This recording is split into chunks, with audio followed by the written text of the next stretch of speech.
Feedback is one of the most important conversations at work and one of the most uncomfortable.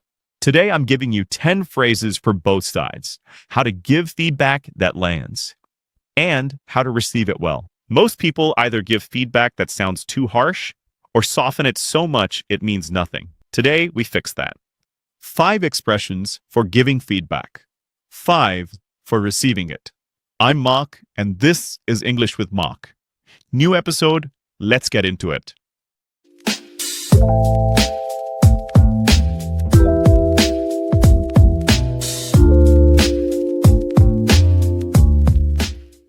Feedback is one of the most important conversations in any workplace, and one of the most uncomfortable. Most English learners avoid it completely. Either they give feedback that sounds harsh and damages the relationship, or they soften it so much it has no effect at all. And on the receiving end, they either get defensive or say, okay, and move on. Today I'm giving you the language for both sides, how to give feedback that lands, and how to receive it gracefully. 10 expressions, 5 for giving, 5 for receiving. All of them natural, all of them professional. Let's start with giving feedback, the harder side for most people. The phrase is, "Can I share some thoughts on this?" "Can I share some thoughts" is a soft entry point. It asks permission before giving feedback, and that changes everything. You might say, "Can I share some thoughts on the presentation?" Or, "Would it be okay if I gave you some feedback on this?" Asking first makes the other person feel respected, not ambushed. And when someone feels respected, they actually hear what you say. A similar phrase, "I have a few thoughts if you're open to hearing them." "If you're open to" is very generous. It gives them a way out, and most people don't take it, because the offer itself is so kind. They say, "Of course, tell me." And one more, this is meant constructively. Constructively means with the intention of helping, not criticizing for its own sake. This is meant constructively, so please take it in that spirit. That sentence sets the tone before you even say what you think. It says, "I'm on your side, even if what I'm about to say is hard to hear." And one more, I wanted to share some observations if that's useful. Observations is softer than feedback or criticism. It says, "I noticed some things. I wanted to share some observations if that's useful, just to help you refine it." Refine means improve in a small, careful way, not overhaul, not redo. That word alone reduces the threat level of the conversation dramatically. Next, how to frame the feedback itself. The phrase is, "What's working really well is..." Start with what's good, always. Not because you're being fake, because it's true, and because people need to hear it. You might say, "What's working really well is the structure. It's very clear." Or, "The first half of this is really strong. The argument is clear and well supported." Starting with strength does 2 things. It's honest, and it opens the person up. When people feel seen for what they've done well, they're more open to what comes next. A related phrase, "I think you've done a really good job with." Very warm, very specific. Not vague praise, specific recognition. "I think you've done a really good job with the client communication on this." That sentence points at something real, and the person knows you mean it. And one more, this is clearly a lot of work and it shows. Clearly a lot of work acknowledges the effort, not just the output. Sometimes people work incredibly hard, and the result is still imperfect. Recognizing the effort first is important. It's honest, and it's kind.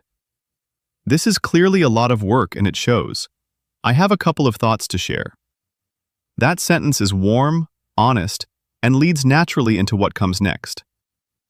Next, how to deliver the actual criticism professionally. The phrase is, "One thing that might be worth revisiting is..." Might be worth revisiting is very soft. It doesn't say, "This is wrong." It says, "This area could be stronger. Let's look at it again." You might say, "One thing that might be worth revisiting is the conclusion." Or, I wonder if the tone in this section is quite right for the audience. I wonder if is a very gentle way to raise a concern. It doesn't accuse. It invites reflection. A more direct version, my main piece of feedback would be. Main piece of feedback means, if I had to pick one thing, it's this. My main piece of feedback would be around the level of detail in section 2. Around means in the area of. Not a precise accusation, just a direction. That phrase is honest, and it's kind, both at the same time. And one more, I think there's an opportunity here too. Opportunity is a positive word. It says, this could be even better. I think there's an opportunity here to make the opening more engaging. That sentence doesn't say, the opening is bad. It says, it could be great. Very different feeling. Very different response from the person hearing it.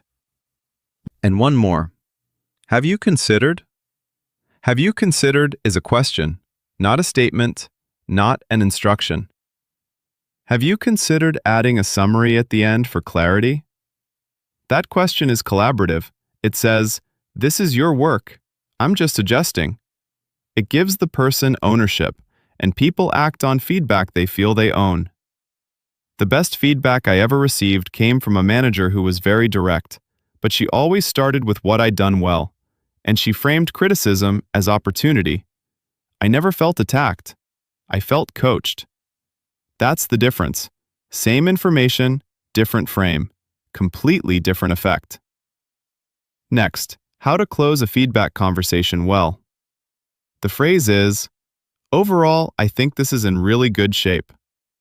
Ending on a positive is not dishonest. It's human. It says, I believe in this. I believe in you. This is going to be good. You might say, overall, I think this is in really good shape. Just a few tweaks. Tweaks means small adjustments, not major changes, not starting over. Tweaks is one of the most reassuring words in feedback. It tells the person, the work is fundamentally sound. We're just refining. A related phrase, I'm really glad you shared this with me. Very warm, very genuine. It says, I value being part of this process. I'm really glad you shared this with me. I think you're on the right track. On the right track means heading in the correct direction, making good progress. That sentence ends a feedback conversation on energy, on momentum, on trust. And one more. I have no doubt you'll nail it. Nail it means do it perfectly, get it exactly right. Take another pass at the ending, and I have no doubt you'll nail it. Take another pass means try it again, revise it, give it one more go.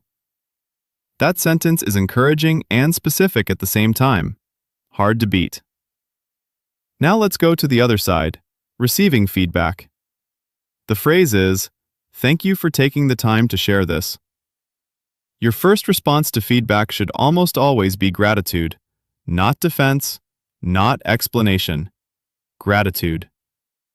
You might say, thank you for taking the time to share this. I really appreciate it. Or just, that's really helpful. Thank you. Even if the feedback stings a little, gratitude is the right first move. It says, I hear you. I respect you enough to listen. A related phrase, I appreciate you being direct. Appreciate means, I value this, even if it's uncomfortable. I appreciate you being direct. It's genuinely helpful. That sentence turns directness into a gift, not a threat. And the person giving the feedback will trust you more for saying it. Next, how to ask for clarification on feedback. The phrase is, could you give me an example of what you mean? Feedback without examples is hard to act on. This question asks for specifics, politely, without being defensive. You might say, could you give me an example of what you mean by that? Or, when you say the tone felt off, could you point to a specific moment? That second question is very precise. It shows you're engaged. You want to understand. A related phrase, Just so I understand correctly. Just so I understand means I want to make sure I've got this right before I respond. Just so I understand correctly, are you saying the structure needs more work? That sentence checks your understanding and buys you a moment to think. And one more. Is this something you'd like me to address immediately? This question turns feedback into action. It says, I heard you. What do you need? Is this something you'd like me to address immediately, or is there time? Very practical, very professional, very adult response to criticism. And one more. Are there specific changes you'd recommend? This question asks the feedback giver to become a collaborator. Are there specific changes you'd recommend, or would you like me to take a first pass? Take a first pass means, let me try it first and bring it back to you. That question shows confidence and initiative, both at once. Next, how to respond when feedback is hard to hear. The phrase is, that's a fair point, I'll think about that. That's a fair point is a graceful concession. It says, I accept this. I'm not going to argue. I'm going to reflect. You might say, that's a fair point. I hadn't seen it that way. Or, I can see where you're coming from. I'll take that on board. Take that on board means, I'll incorporate this. I'll let it influence my thinking. Very natural, very professional, and it shows real maturity. A related phrase, I'll take some time to reflect on this. Reflect means think carefully about, not just accept and forget. Thank you. I'll take some time to reflect on this and come back to you. Come back to you means, I'll follow up. I take this seriously. That sentence is one of the most impressive things you can say after receiving criticism. And one more. That's not easy to hear, but I know it's useful. Honest, human, and very mature. It says, I feel this, and I'm choosing to value it anyway. That's not weakness, that's emotional intelligence, in 5 words. Last one. How to close the feedback loop after you've acted on it. The phrase is, I've taken your feedback on board and made some changes. Taken on board again. I've incorporated it. I've acted on it. Made some changes shows, I didn't just listen, I did something. You might say, I've taken your feedback on board and revised the document. Or, I wanted to follow up and let you know I've acted on what you said. That follow-up is very powerful because most people don't do it. They receive feedback, they say thank you, and then nothing. When you come back and say, I did something with this, you show the feedback mattered, that you took it seriously, and that builds trust faster than almost anything else at work. Okay, full recap. 10 feedback expressions. Can I share some thoughts? What's working really well is one thing worth revisiting. Overall, this is in really good shape. Thank you for taking the time. Could you give me an example? Just so I understand correctly. That's a fair point. I'll take some time to reflect. I've taken your feedback on board. 5 for giving, 5 for receiving. A complete toolkit for feedback conversations. Your challenge, next time you give or receive feedback, use one of these. Just one. See how it changes the conversation. Then come back and tell me in the comments. I read every comment. I genuinely love to know. I'm Mark, and this is English with Mark. New episode, let's get into it.